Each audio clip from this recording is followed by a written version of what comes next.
Hi guys, Robert J. E. Simpson here once again. Thank you very much for stopping by. Now, if I mention the word hammer to you, I dare say most of us will think of films. And not just any old films, but horror films. Hammer horror films. That is the brand which most people think of when I talk to them about Hammer. And yes, by all means, they are a very important part of the company. In fact, if you manage to dig out the UK Blu-ray editions of the classic bunch, that's Curse of Frankenstein, Dracula, The Mummy, and also The Hound of the Baskervilles, you will find some sleeve notes by me on those. But that is not all that Hammer was about. Now, Hammer is a bit like Disney. It's not just a brand name, but it is also the name of a person. And that person was Will Hammer. His real name, William Hinds. William Hinds was born in November 1887 in Hammersmith in London. And he was born into the jeweller chain Hinds, which today still exists as the company F. Hinds. And he is the man that is responsible for everything with that brand that would follow. And he was around right up to the start of their production on horror films. He was there for the making of The Curse of Frankenstein. He died, unfortunately, just after that. So he didn't really get to see it bloom into the company and the brand that we know today. I think he'd probably be on side with it, though. But it's Will that I want to talk to you about a little bit today, just a little bit. And I'm going to show you a few little things from my collection. So I started work on a PhD a number of years ago, looking not at the horror films that Hammer produced, but all the other stuff that they did. And I'm fascinated by that history, and I'm still collecting stuff to do with it. And at some point, I hope to get back around and finish my PhD.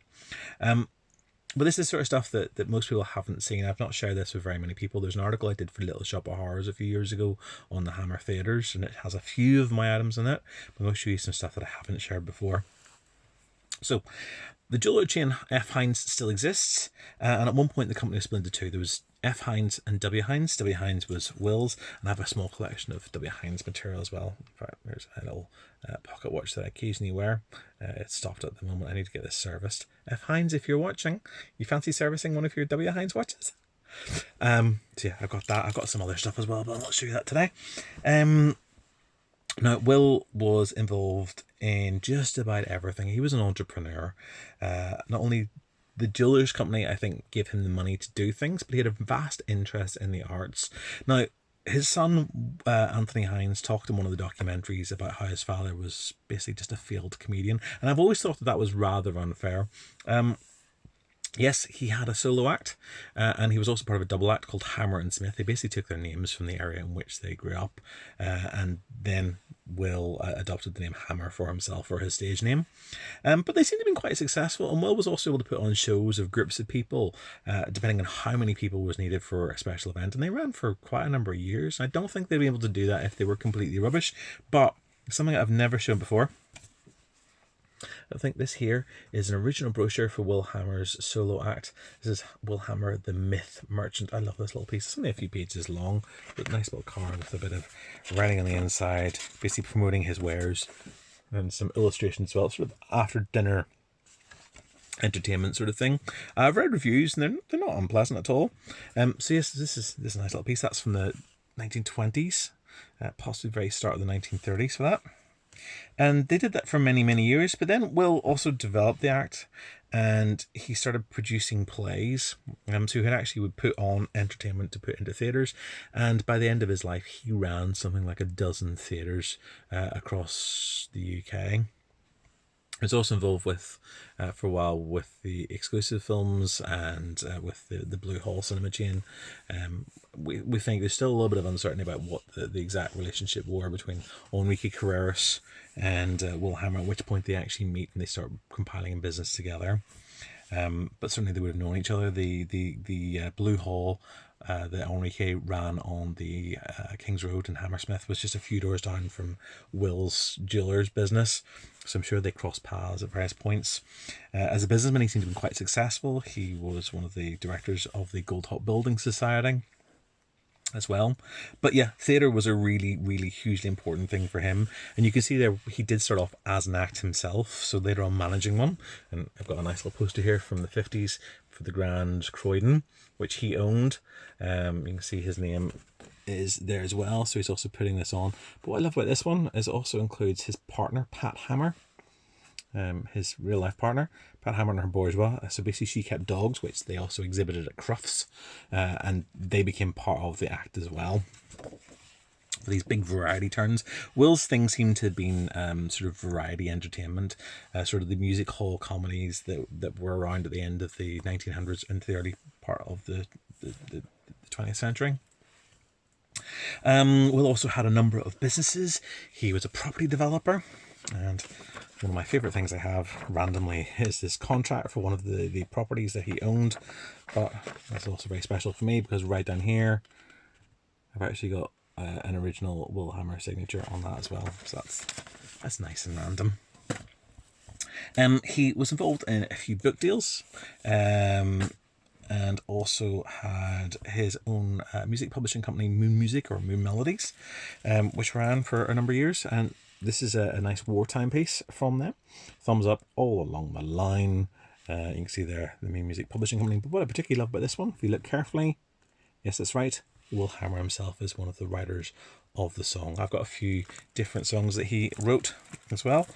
So they're very nice. And a wee project around that I might be able to do at some point soon. And then he would eventually go into filmmaking. I think the reason he got into films originally was just to push more of the stuff that he loved doing. If you look at those early films that Hammer produces, they are little sort of potboiler thrillers, but they're largely variety acts again. They're entertainment. It is stuff for the masses, and they are acts that often he was working with on the stage. And I have this lovely little still here. This is one of my absolute favourites. So this is an original still showing the cast and crew of Will's very first film, The Public Life of Henry IX, starring Leonard Henry, who was a very famous comedian of the day. And Leonard is just over here. Same as the little girl on the bed. That's Leonard Henry. Just this nice little still I have in my collection. Yeah, and they went on to be very, very successful. The Hammer films ran, well, in fact, they're still making them. The Lodge is out fairly recently. It's back to a horror film. But they're absolutely fascinating, and I love them as little kind of cultural moments of their day. And I'm always far more interested in researching the non-horror stuff than I am in the horror films, strangely enough. That's the path that my life has taken. Will was also involved in other businesses as well. And towards the end of his life, he opened up a chain of cycle businesses. He actually built bicycles. I have yet to manage to track myself down a William Hinds bicycle for myself, although I do have some of the decals that they produced to stick on the bicycles. And he also ran a series of hairdressing shops. I don't know why, but he just did. Will had a lifelong interest in cycling. He competed as a young man, and in his 60s, he was still out every morning at 6:30 for a little cycle around the place. Apparently, he was very, very liked. As a businessman, he was rather modest. Apparently, when he first turned up to one of his business meetings, he arrived on his bicycle. His colleagues thought that he had lost all his money and were slightly concerned for him, but it's just the way he liked to do things. One of his obituaries talks about the fact that he could have had a fleet of Bentleys, but actually he preferred cycling. He preferred to be just a regular person and was often just this little old man who would go up and down through Hammersmith just without anyone knowing that he was basically a millionaire and very, very successful businessman. He was just a regular bloke who liked doing stuff. And I guess that's it's nice to know that, you know, that privilege that he was born into actually didn't stop him from doing other things and just being a sort of as regular as he possibly could. Cycling would unfortunately be his downfall. On the 29th of May 1957, he was out for his regular morning cycle. They tended to go about 25 miles or so. He was looking to train for a special run that he was going to do.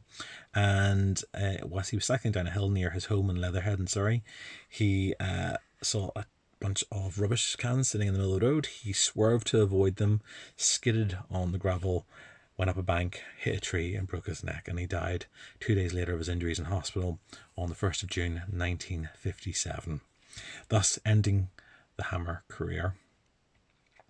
Which is a bit of a shame, but that name lives on long after everyone has forgotten who he was and what he did and what the Hammer brand stands for. I've always thought it stands for me. The Hammer brand is not associated with horror, but it's about ingenuity, it's about inventiveness, it's about ambition, it's about just doing stuff. He never seemed to let anything put him off. He just kept on pushing and pushing and pushing and trying in new areas, and he wasn't successful at all of them, but he did try, and I think that's really important. And I like that he was a bit of a hand in everything. So that for me is really, really important. And so sometimes I get quite animated and quite annoyed whenever people start talking about Hammer today and about all the things that they're trying to do, the merchandising that they do, the different businesses that they've done. Whenever they went back to theatre a few years ago, for me it was just they've gone back to their roots. What I'm still waiting for is a proper comedy from the company, because that's where Hammer really began, was in comedy. It was in light entertainment, it was in variety, and it was the stage. And that for me is Hammer. So that's it. I just wanted to pay tribute to a man who has given me some work over the years, ultimately, and a man who has led to a lot of my interests and a lot of my friendships and everything else. And also just to share a few items from my collection. I do have a lot of the theatre brochures and bits and pieces as well. And one of these days I'll talk to you again about the films. But yeah, so there you go. On this day in 1957, we lost Will Hammer, and the name passed on to be just a memory and a brand of something else. Until the next time, you know where to find me, folks. You'll get me across social media. I'm on Facebook and on YouTube and Instagram. You'll find me as Robert J.E. Simpson. If you're on Twitter, the username is at Avalard, Avalard. And you'll also find out about my film interests over with my company, Cinepunkt. That's at cinepunkt.com. Until the next one of these, bye-bye.